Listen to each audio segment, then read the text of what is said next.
សួស្តីអ្នកគ្នានេះគឺជា vlog ទី2នៅបាត់ដំបងរបស់ខ្ញុំហើយខ្ញុំនឹងនាំអ្នកគ្នាទៅវល់ជាមួយខ្ញុំនៅស្រះថៃហើយនៅដីស្រែសឥឡូវក៏មកខាត់ពេតទៅហ្មងបញ្ញាកាលពី vlog ទី1ខ្ញុំបាននាំអ្នកទាំងអស់គ្នាធ្វើតាណាមួយខ្ញុំមកដល់ផ្សារមោងរិស័យត្រូវទេឥឡូវ vlog ទី2នេះខ្ញុំនឹងនាំអ្នកគ្នាធ្វើតាណាមួយខ្ញុំពីផ្សារមោងរិស័យរហូតទៅដល់កន្លែងយើងឈៀផ្លូវចូលយើងជ្រៅដែរទាំងអស់គ្នាមិនមែនជ្រៅដែរគឺជ្រៅតែហ្មងហ្នឹងហើយសំខាន់ណាស់ផ្លូវពិបាកទៀតតែវាក៏មិនជាបញ្ហាសម្រាប់ពួកខ្ញុំដែរណ៎ឡានមកក៏បានមានបញ្ហាពិតប្រាកដសម័យមើលទាំងអស់គ្នាក៏លោកឡើងមកប៉ុណ្ណាណៃហើយឡានប្រុសតូចញ៉េបហ្នឹងចូលទៅលងនៅពេលពួកខ្ញុំជិះឡានខ្ពស់មានអីដោយសារតែទ្រាំទ្រនឹងភាពលំបាកមិនបានឥឡូវនេះសមាជិកឡានប្រុស2នាក់ត្រូវមកជិះនៅកតុយក្រោយវិញព្រោះដោយសារតែវាអុកខ្លាំងពេកក៏ទាំងអស់គ្នាក៏លោកវាជ្រៅក៏ប៉ុន្តែចិត្តដល់ដែរអីតែអាណត្តិប្អូនដែរវាហុយខ្លាំងទាំងអស់គ្នាតែមិនអីអាកូនទ្រាំចិត្តដល់ឡើងស្វាយចិត្តដល់ហើយទាំងអស់គ្នាដាំដងណោfinally ពួកខ្ញុំមកដល់តែអ៊ំហើយបន្ទាប់ពីធ្វើដំណើរឡើងកន្លះថ្ងៃហើយទាំងដាច់បាយទៀតសូឥឡូវហ្នឹងពួកយើងមកដល់ទីតាំងហើយយេ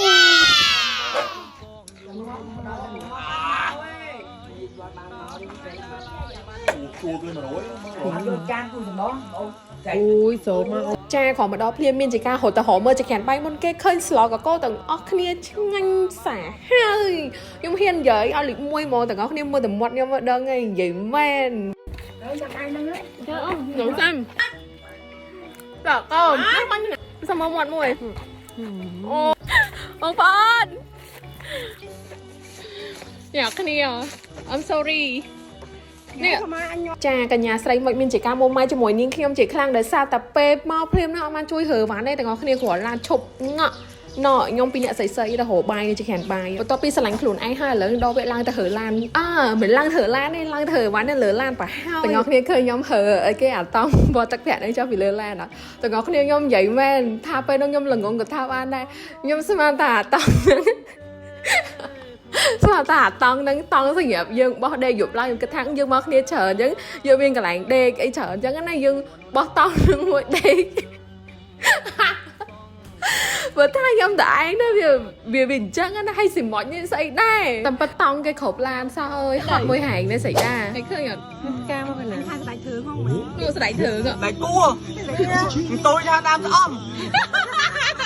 ខាងបងស្នាញ់ឥឡូវហ្នឹងគឺគេបងបានត្រីស្ពិនមួយអញ្ចឹងអាកូននេះរត់យកមកភ្លាមហើយហិបិចចាំការទៀតចាត់ការចង់ភៅវឹបទូនទីគាត់ចង់ភៅផងក៏ម៉ែផងហើយគាត់បើកក្រាស់ឡានដែរទាំងអស់គ្នាអ្នកនៅគៀស្វាយជួយ support គ្នាយើងហ្នឹងនេះត្រីនេះ50000អត់ដូរទេតែរៀងប្រាំងតិច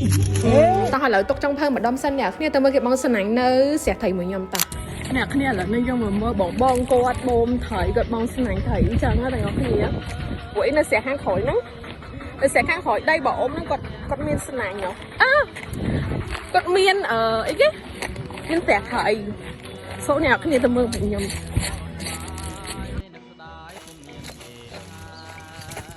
ទៅមើលគេបងថៃ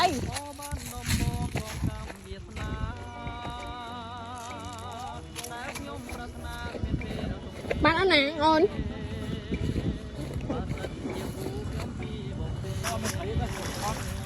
តែសារគេលួចច្រើនពេកទាំងអស់គ្នាអញ្ចឹងបងស្នាបានត្រីទេអូននេះឃើញគាត់ស្វាត់ស្វែងអញ្ចឹងចាបងតើអត់មានបានត្រីទេទាំងអស់គ្នា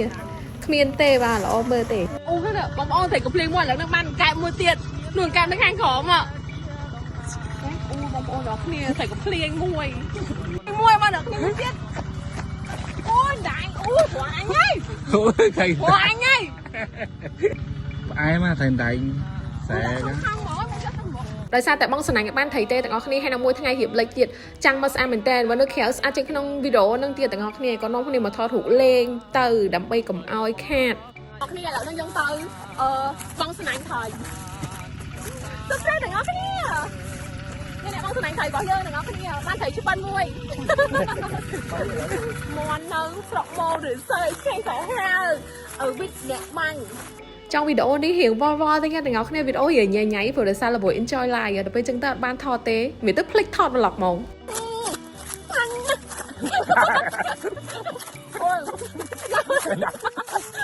អូយទៀតដែលមែនឆ្ងាញ់ឯមន់ហ្មង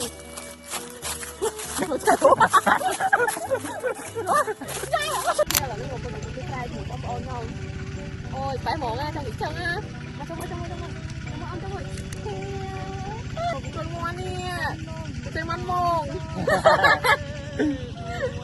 là đi đâu về enjoy life hơi chà đâu về đọc trên năm miền mắn đâuแต่งอគ្នាខ្ញុំចូលចិត្តនិយាយពាក្យហ្នឹងមួយមិនភ័យខ្ញុំមក10ឆ្នាំមានមិនដងពេលវេលាចឹងច្រើនមានច្រើនដងឯង